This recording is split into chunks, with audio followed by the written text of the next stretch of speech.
Today's topic is energy, forms and changes.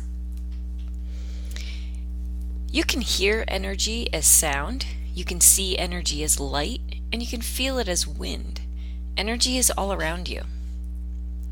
You use energy when you hit a softball, lift your book bag, or compress a spring. Even living organisms need energy for growth and movement. Energy is involved when a bird flies, a bomb explodes, or rain falls from the sky, or even electricity flowing through a wire. So what is energy, that it can be involved in so many different activities? Energy can be defined as the ability to do work. Remember that work is using a force to move something a distance. So if you have the ability to use a force in order to move something, you are using energy. If an object or organism does work, that object or organism uses energy. Since work and energy are so closely related, they're measured in the same unit, the joule. In addition to using energy to do work, objects gain energy because work is being done on them. There are 5 main forms of energy. You have thermal energy, which is what we commonly call heat, chemical energy, electromagnetic energy, nuclear energy, and mechanical energy. We're going to spend most of our time talking about mechanical energy, but I'll introduce the other 4 right now. Heat energy. The internal motion of atoms is called heat energy because moving particles produce heat. Remember that all matter is made of atoms. All solids, liquids, and gases are made of atoms, and those atoms are constantly moving. Heat energy can be produced by friction. We learned that in our last chapter. And heat energy causes changes in temperature and phase for any form of matter. So if you increase the heat energy to a block of ice, it causes that ice to melt into a liquid. Chemical energy. Chemical energy is required to bond atoms together, and when bonds are broken, that chemical energy is released. Fuel, like gasoline, and food are forms of stored chemical energy. Electromagnetic energy comes from the power lines that carry energy into your home in the form of electricity. Another form of electromagnetic energy is light. Each color of light in the rainbow represents a different amount of electromagnetic energy. Electromagnetic energy is also carried by X-rays, radio waves, and laser beams. Nuclear energy is found in the nucleus of an atom. This is a graphic view of an atom. The nucleus would be this part in the middle made of protons and neutrons. Fission is when the nucleus of an atom splits apart, causing massive amounts of heat and light energy. Fusion is when more than one nucleus collides at high speeds and kind of join together. This is the kind of energy that you find on the sun. Nuclear energy is the most concentrated form of energy. We live close to 3 Mile Island near Harrisburg, which is a nuclear power plant. This converts the nuclear energy from atoms into electromagnetic energy, and that electromagnetic energy runs through our power lines to our homes. And the type of energy I want to focus on for this unit is mechanical energy. When work is done to an object, making it move, the object gains mechanical energy. It can either be potential or kinetic, and we'll go into the specific details about what potential energy and kinetic energy is in just a moment.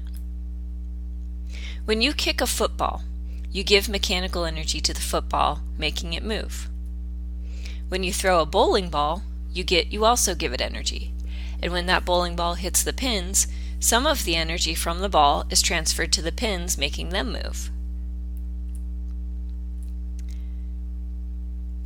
All form of energy can be in one of 2 states, potential or kinetic. The most common energy conversion is the conversion between potential energy and kinetic energy. Kinetic energy is the energy of motion. Potential energy is stored energy.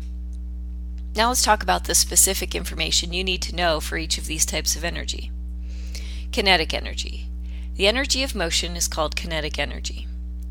The faster an object moves, the more kinetic energy it has. The greater the mass of a moving object, the more kinetic energy it has. So kinetic energy depends on both mass and velocity. The formula for kinetic energy says that mass times velocity squared divided by 2. And remember that whenever we're measuring energy, just like when we're measuring work, the energy is measured in joules. So what has a greater effect on kinetic energy, its mass or its velocity? And how do you know? If you take a look at the formula, you can figure that out. Because the velocity is squared, that must mean that the velocity or the speed of a moving object has a greater effect on its kinetic energy than its mass. Now, how about potential energy? Potential energy is any energy that's stored. That energy can be stored chemically, like in fuel, stored in the nucleus of an atom, or stored in foods. Or it can be stored because of the work done to the object. For example, if you stretch a rubber band, you store energy in that rubber band. This is called potential energy. If you wind a watch, you are giving it potential energy. If you lift a brick high in the air, you're giving it potential energy. Or if you're pulling back on a bowstring, you're giving it potential energy. Some potential energy is called gravitational potential energy. This potential energy is dependent on height. So if we look at this image of a waterfall, where does the waterfall have the most, or where does the water have the most gravitational potential energy? It has the most potential energy at the top of the waterfall because that's where it's highest off the ground. This potential energy comes from being acted upon by gravity. So as the water falls, it turns all the potential energy it has from the top of the waterfall into kinetic energy. Energy that's stored due to being stretched or compressed is called elastic potential energy. So if you take this rubber band and you stretch it out, the further you stretch it, the more elastic potential energy you give it. A waterfall, a suspension bridge, and a falling snowflake all have gravitational potential energy because they are above the ground. The higher you are, the more gravitational potential energy you have. If you stand on a 3-meter diving board, you have 3 times the gravitational potential energy than you would have on a 1-meter diving board. The bigger they are, the harder they fall is not just a saying. It's actually true. Objects with more mass have greater potential energy. The formula for finding gravitational potential energy is GPE equals mass times gravity times height. Remember, all energy is measured in joules. Now let's talk about energy conversion. How do you get from one form of energy to another? Changes in any form of energy are called energy conversions. Roller coasters work because of the energy that's built into the system. At the beginning, the cars are pulled mechanically up to the tallest hill. This gives them a great deal of potential energy. As soon as the cars start to fall, that potential energy is converted into kinetic energy, which powers the cars through the whole ride. So you have to make sure, if you're looking at a roller coaster, that first hill has to be really big in order to get the roller coaster to be able to make it all the way through the rest of the ride. Take a look at this animation of a roller coaster. Over here on the side, you can see kinetic energy, potential energy, and total mechanical energy. Notice that the total mechanical energy doesn't change, but the kinetic and potential energy of the roller coaster changes depending on where the coaster is. At the top of that hill, it's all potential energy. As it goes down, that potential changes to kinetic.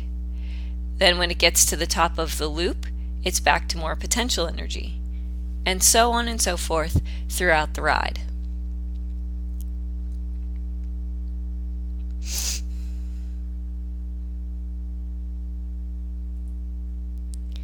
Another way to look at this is as a basketball player throws the ball into the air, various energy conversions take place. Take a look. When the ball starts in the player's hands and he or she throws it up into the air, it's gaining potential energy. But if you've ever thrown a ball up into the air, you know that it slows down as it gets to the top. Since it's slowing down, that means its kinetic energy is decreasing. Once it's at the top of the arc and it starts to fall back down, its speed increases, giving it more kinetic energy, and its potential energy is going down. It's decreasing because it's getting closer to the ground. All forms of energy can be converted into other forms of energy. The sun's energy through solar cells can be converted into electricity, which is electromagnetic energy. Plants can convert that same sun's energy, again electromagnetic, into starches and sugars, which are chemical energy. In an electric motor, electromagnetic energy is converted to mechanical energy. In a battery, chemical energy is converted into electromagnetic energy. The mechanical energy of a waterfall is converted to electrical energy in a generator that's powered by water, like a hydroelectric plant. In an automobile engine, fuel is burned to convert chemical energy into heat energy, and then that heat energy is then changed into mechanical energy, which makes the parts of the engine move, which causes the tires to turn and allows you to steer. So for all of these energy conversions, there's a law. This is called the law of conservation of energy. This law says that energy cannot be created or destroyed. The planet Earth never has any more energy than it's ever had. All of the energy we have on Earth is the same amount that we will always have, but that energy gets converted from one form to another. If energy in any system seems to disappear, scientists go looking for it. This has led them to many important discoveries about energy and where it goes. If you have any questions about this assignment, please make sure you send me a message.